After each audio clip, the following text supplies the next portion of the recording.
কৃষ্ণনগরে আয়োজিত হল প্রয়াত নেতা মুকুল রায়ের স্মরণসভা। তৃণমূল কংগ্রেসের কৃষ্ণনগর সাংগঠনিক জেলার উদ্যোগে এই কর্মসূচি অনুষ্ঠিত হয় কৃষ্ণনগর পাবলিক লাইব্রেরির মাঠে। সাংসদ ও সাংগঠনিক জেলা সভাপতি মহুয়া মৈত্রের উদ্যোগে আয়োজিত এই সভায় যুব, ছাত্র ও মহিলা তৃণমূলের বহু নেতাকর্মী উপস্থিত ছিলেন।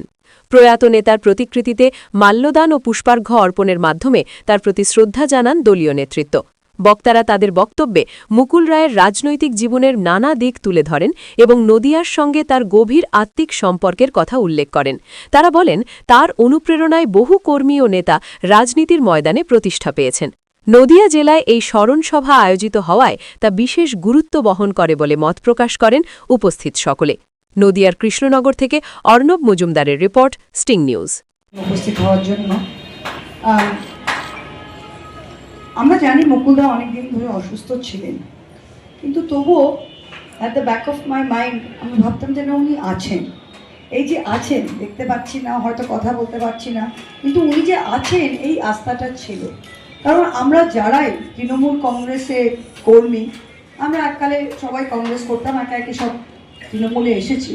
তো তৃণমূলে এসে যে দলটার আমি বলবো যে জেনারেল ছিল, মমতাদি ওপরে তিনি নেত্রী, কিন্তু যে জেনারেল ছিল, যে ট্রুপসকে, সেনাকে যুদ্ধে নিয়ে যেতে, সেটা কিন্তু মুকুলদা সবসময় ছিলেন। তিনি এই হিসাবে কাজ করতেন। তিনি মমতাদির ফার্স্ট লিউটেন্যান্ট বা জেনারেল ছিলেন। এবং মুকুলদার থেকে অনেক কিছু আমার শেখা, আমি লম্বা বলতে চাই না, অনেক স্মৃতি আছে, কিন্তু মুকুলদা থেকে আজকের দিনে যদি আমরা মানুষ চলে যায় কিন্তু কি ছেড়ে যায় সেটা মোস্ট ইম্পর্টেন্ট।